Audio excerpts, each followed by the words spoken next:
digitalization, there is no turning back from it, is the future, even in traditional business, which has been skeptical about it for years. I will now talk about this to Justyna Orłowska from GovTech Polska. Good day, ladies and gentlemen. Madam Minister, welcome. Before I start asking my questions, GovTech Poland and the goals that are here for you for the nearest time, I should like us to focus more on what is happening today, the kind of reflection after the almost year next year in March, exactly this a year since the lockdown, the pandemics, but this time has shown that many companies are going through an accelerated transformation. Some are coping, others are not.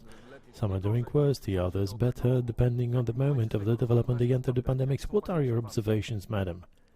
Well, as a matter of fact, many companies quickened the digital transformation. It is indicated 44% of companies digitized their staff management systems, 63% in finance, and frankly, these examples could be multiplied. But what I should like to say and notice, first of all, the fact is that the state is no different from those companies, since we are also a major corporation, probably the largest one in the country, one responsible to 40 million customers and 60 million Poles in the world. But we could also say that some products are also made for the 7 billion. These are the products of international value, but for it to be possible, this internationality and thing, here we needed to adjust to the new conditions quickly by launching the subsequent services, which are almost amount to 200 of our digital services. And today, together with us, obviously the digitalization goes with the society, and we have to know that even before the pandemics, the trusted profile, the digital identity for this gate to use the e-services, even before the pandemics, that was the 5 million of those trusted certified profiles. Now it's over 9 million, so practically almost a double growth of this tool among our citizens. So what is the role of GovTech Poland in the whole process?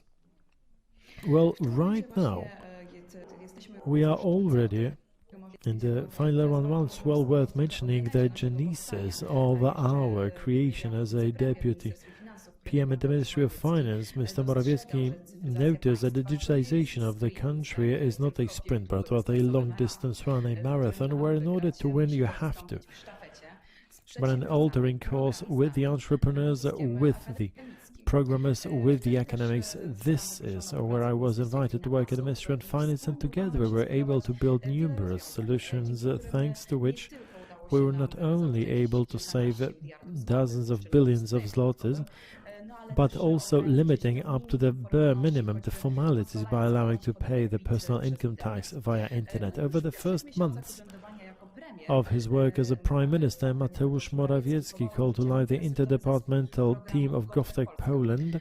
There, our role, that was April 2018, our role there was to continue the mission from the Ministry of Finance and the construction of the capacity of the state to coordinate and create digital tools and to support their absorption by the society. Over those 3 years, almost 3 years, that will come next year, we were able together to do lots of things. We created the system for public orders, 22 times more attractive for the entrepreneur than the classic tendering.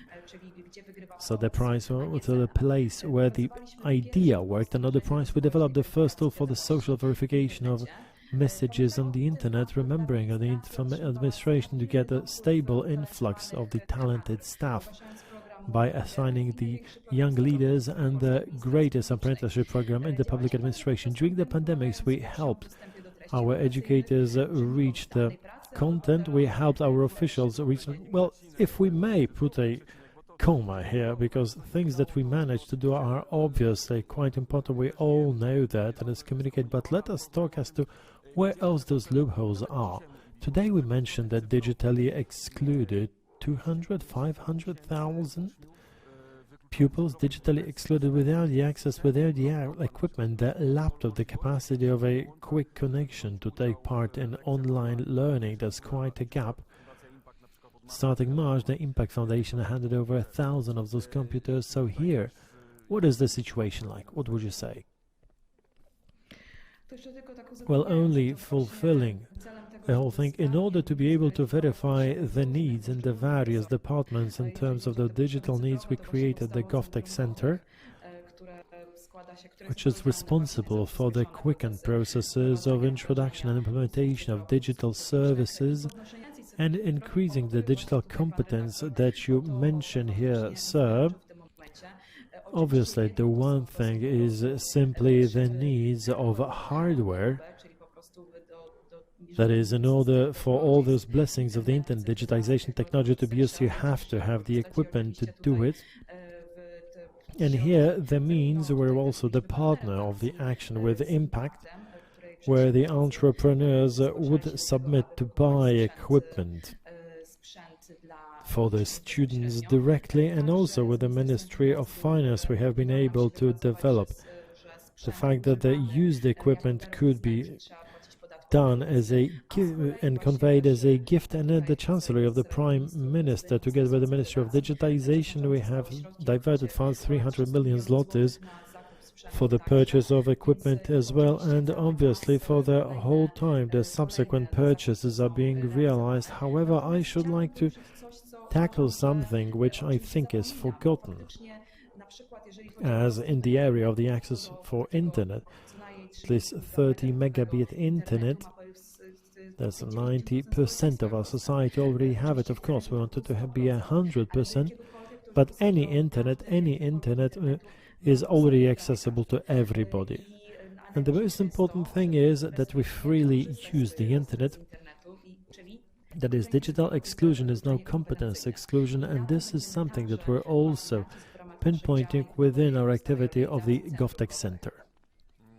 So in digital competences we'll also have a talk, because our listeners, Michał Jakubik from Microsoft mentioned that quite strongly that will be a challenge for the partners and all the others area to increase the competences of the employees, but also the business partners as they are in the companies.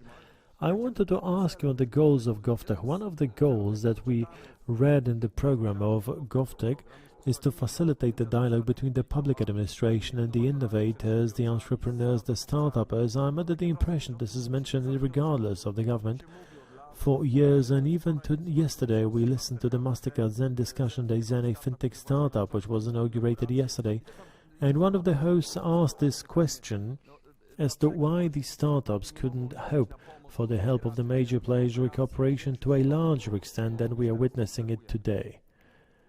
Well, I think that these partners which are tuned into GovTech Poland are living examples that this is not only empty talk, but as a matter of fact you can see it in practice. It's well worth to take a look at a competition platform where major organizations of the public sector, not only of the ministry but also state-owned companies, have spoken of the needs and demands in the form of a flexible public order. What is a flexible public order? There is no CIFS here. That is a very detailed description of how you should submit your offer.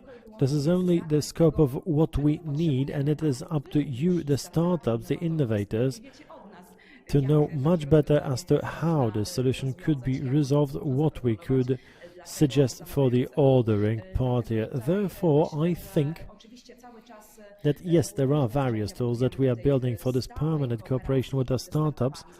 Amongst others,